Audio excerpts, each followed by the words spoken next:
menuju ke Kepala BMKG, Dwi Korita Karnawati yang saat ini sudah tersambung dengan kami melalui sambungan telepon. Ibu Dwi Korita, selamat petang. Selamat petang, Mbak Nilu. Iya. Assalamualaikum. Waalaikumsalam warahmatullahi wabarakatuh. Bu Dwi, boleh diinformasikan kepada kami soal gempa ini apa yang harus diwaspadai oleh warga? Mengingat magnitudenya besar, Ibu, 6,4. Benar begitu? Betul, iya betul sekali. Jadi memang benar, baru saja terjadi gempa dengan kekuatan 6,4 pada pukul 16.49. Kemudian posisinya ini pada jarak 52 km barat daya Kabupaten Garut, Jawa Barat. Dan gempa ini cukup luas dampak yang dirasakan. Dampak guncangannya itu dari analisis kami ini dirasakan baik di Jawa Barat hingga sampai Jawa Tengah. Jawa Barat hingga Jawa Tengah ya, Bu? Iya. Baik. Karena apa? Karena ini selain magnitudenya cukup tinggi, 6,4, juga pusat gempa yang berada pada kedalaman 118 km itu tepatnya berada di dalam kerak samudra. Sehingga pusat gempa dengan pusat-pusat gempa yang seperti itu.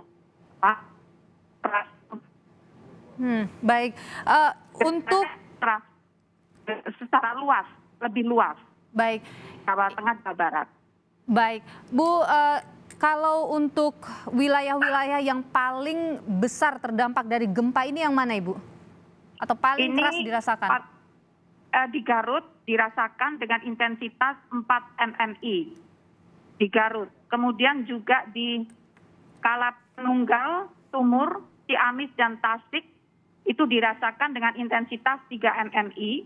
Di Pamayongan, Panimbang, Cikesik, Ciringhas, Purworejo, Bantul, Kulon Progo dirasakan dengan intensitas 2 sampai 3 mmi. Di Cikembar, Cugenang, Pelabuhan Ratu, Bandung, Ciringhas, Bojong, Wonosobo, Karangkates, Trenggalek, bahkan sampai Jawa Timur ini masih dirasakan dengan intensitas 2 mmi. Yang paling keras dirasakan dengan intensitas 4 mmi itu di Garut. Baik. Demikian. Baik, Bu Dwi Korita, ini kan hari Sabtu ya, Bu. Kami juga mendapatkan beberapa visual warga yang sedang berada di pusat keramaian harus lari keluar, begitu juga warga di tempat-tempat wisata. Apa yang harus kami waspadai atau apa yang harus warga waspadai, Bu? Mengingat tadi yang Anda sebutkan wilayah-wilayah gempa itu juga menjadi atau yang terdampak cukup keras itu juga menjadi wilayah tempat banyak wisatawan berkunjung di hari akhir pekan begini. Ya, jadi yang harus diwaspadai adalah mohon, ini kita belum mencatat adanya gempa susulan, belum tercatat ya. Tapi sebaiknya yang berada di tempat yang tinggi, maksudnya bangunan berlantai tinggi, itu sebaiknya turun lebih dulu, keluar dari gedung. Untuk menunggu perkembangan. Kami terus memonitor itu. Jadi kalau keluar dari gedung itu sudah tepat ya. Mencari tempat yang aman. Demikian. Bu, tadi Ibu sempat menyebut soal ada wilayah-wilayah yang bisa merasakan, koreksi kalau saya salah, sampai 4 mmi begitu ya, Bu. Boleh dijelaskan itu apa, Bu, maksudnya? Nah, 4 mmi itu berarti guncangannya itu dirasakan oleh kebanyakan orang. Jadi ada lampu bergoyang begitu ya, ada bunyi berderik gitu ya. Jadi benar-benar kita merasakan itu terguncang gitu, dirasakan oleh banyak orang. Gitu. Jadi sebaiknya segera keluar dari setelah guncangan itu berhenti. Saat berguncang kita harus mencari tempat yang aman, misalnya melindungi diri dari jatuhan benda-benda ya. Itu saat guncangan, tapi begitu guncangan berhenti, sebaiknya kita segera keluar, mencari tempat yang jauh dari benda-benda yang jatuh begitu. Baik. Soal ketinggian juga harus dihindari ya. Anda juga tadi sebutkan itu. Iya, ya jangan berada di tempat yang tinggi lebih dahulu. Baik. Demikian. Karena ada wilayah pesisir juga Anda sebutkan tadi yang juga terdampak cukup besar, Bu.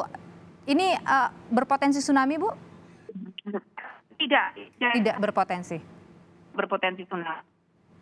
Baik. Ya, dalam pusat gempanya cukup dalam 100 km di bawah permukaan. Baik, karena ini berpusat di Garut, Bu, apakah ini juga akan berpengaruh ke Cianjur? Mengingat di sana juga saat ini masih terdampak oleh gempa sebelumnya. Getarannya terasa sampai Cianjur, iya. Tetapi tidak. Jadi di Cigenang dekat pusat gempa yang kemarin ini wilayah tersebut merasakan getarannya 2 mmi. Ini tidak begitu kuat. Yang terasa kuat itu di Garut. 2 mmi itu tidak terasa kuat. Jadi wilayah Cianjur itu di 2 mmi ya, Bu? Jadi tidak terlalu berat. Insya Allah aman ya, tidak kuat, hanya 2 mmi. Oke. Yang perlu diwaspadai yang 4 mmi. 4 mmi tadi itu yang di Bandung, Pelabuhan Ratu? Bukan, Bandung, Pelabuhan Ratu bukan 4 mmi. Oh, bukan ya? Garut lagi. Nah, poinnya begini, yang 4 mmi ini, bangunan yang tidak tahan gempa itu bisa retak-retak atau rusak. Jadi semoga aja tidak ada bangunan roboh. Tapi kami khawatir kalau ada bangunan yang di atas tanah lunak, lalu tidak tahan gempa, itu bisa rusak gitu loh, bisa membahayakan penghuninya. Poinnya itu. Baik, jadi Bu, itu di Garut. Baik, Ibu, saya ingin Ibu menegaskan kembali tadi yang merasakan goncangan hingga 3 sampai dengan 4 mmi, wilayah mana saja, Ibu?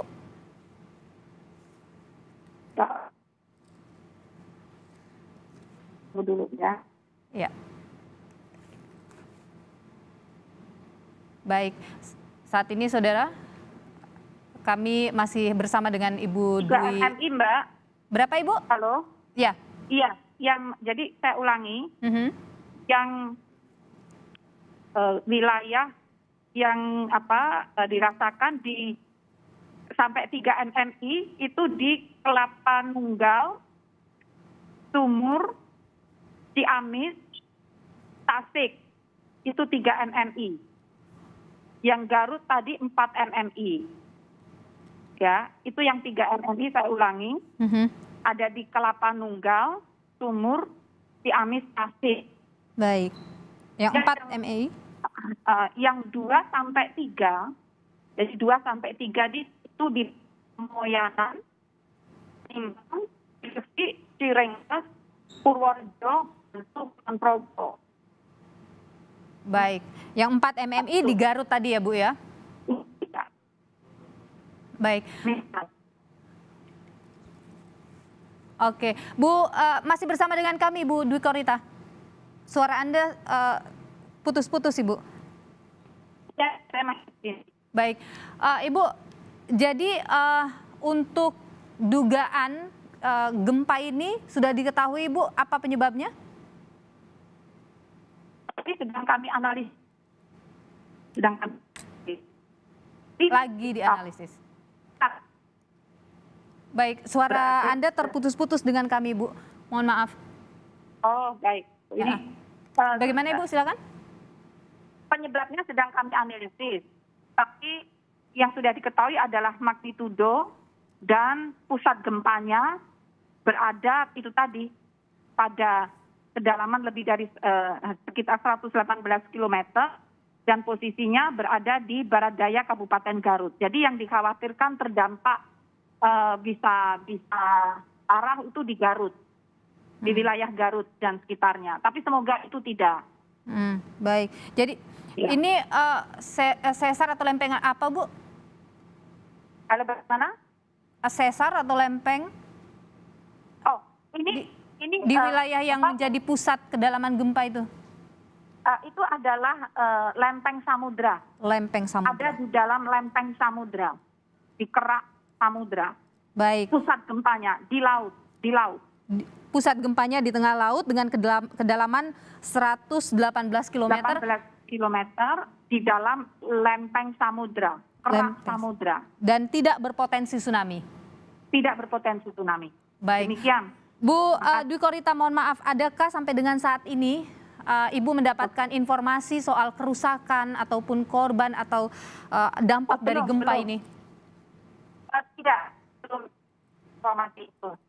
Karena yang kami tangani mengenai analisis kegempaannya. Jadi belum ada. Tapi dengan 4 MMI itu berpotensi menimbulkan kerusakan ya Bu? Kalau rumahnya tidak standar aman gempa, bisa rusak. Bisa rusak. Kalau tidak standar gempa. Baik. Itu. Tapi kalau standar gempa mestinya tidak rusak.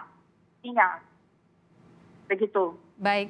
Dan ini berpotensi akan ada gempa susulan, Bu? Kami belum mencatat, belum terekam adanya gempa susulan. Baik. Belum terekam, ya. Tapi perlu untuk waspada akan gempa susulan. Sebaiknya saat ini kita waspada lebih dahulu sambil menunggu perkembangan informasi, terutama yang tinggal di tempat yang tinggi ya. Itu. Baik. Jadi untuk yang tinggal di daerah dataran tinggi ya Bu ya? Bukan, maksud saya di dalam gedung. Di gedung yang ya. tinggi, oke. Di dalam gedung. Baik, baik. Bu Dwi Korita, karena tadi Anda menyebut ini ada di tengah laut begitu, apakah perlu ada kekhawatiran bagi warga yang tinggal di daerah pesisir, Bu? Maaf, bukan di tengah laut. Bukan di tengah laut. Itu tadi di lepas pantai memang ya. Coba lihat gambarnya. Bagaimana Ibu? Jadi enggak. Bukan di tengah laut, Mbak. Ada pusat gempanya ada di dalam lempeng samudra. Pusat gempanya. Oke. Boleh dijelaskan soal itu, Ibu? Iya, jadi pusat gempanya ini dalam 118 km di dalam lempeng samudra. Tetapi epicenternya itu berada masih di laut, lebih dekat ke darat ya. Jadi tidak begitu jauh dari darat. Oke. Memang di laut, tapi tidak begitu jauh dari darat. Oke. Ada yang perlu dikhawatirkan untuk mereka yang tinggal di wilayah pesisir, Bu? Karena tidak ada tsunami ya. Jadi insya Allah tidak berpotensi tsunami. Sehingga ya mestinya tidak perlu khawatir karena tidak berpotensi tsunami. Oke. Untuk selanjutnya Ibu, pasca gempa ini sekali lagi ada himbauan yang bisa Anda sampaikan untuk masyarakat untuk kewaspadaan tentunya bagi masyarakat. Iya, jadi kami mohon ya kita harus waspada ya, gempa itu bisa terjadi di mana-mana di wilayah Indonesia. Artinya karena negara kita kan memang negara rawan gempa. Oleh karena itu ketika gempa belum terjadi, mohon perhatikan rumah kita, bangunan kita, apakah benar-benar sudah cukup kuat terhadap guncangan gempa tersebut, perabotan-perabotan kita atur agar tidak menghalangi kita saat harus keluar dari rumah mencari tempat yang aman. Jadi yang penting kewaspadaan dengan tetap tenang. Selama kita paham, kita waspada, insya Allah dapat kita cegah korban jiwa. Demikian. Terima kasih. Saya rasa cukup ya Mbak. Terima kasih. Baik, Ibu Dwi Korita. Terima kasih. Ya. Baik, Ibu Dwi Korita Kanawati, Kepala BNKG, sudah berbagi informasi di Breaking News Kompas TV.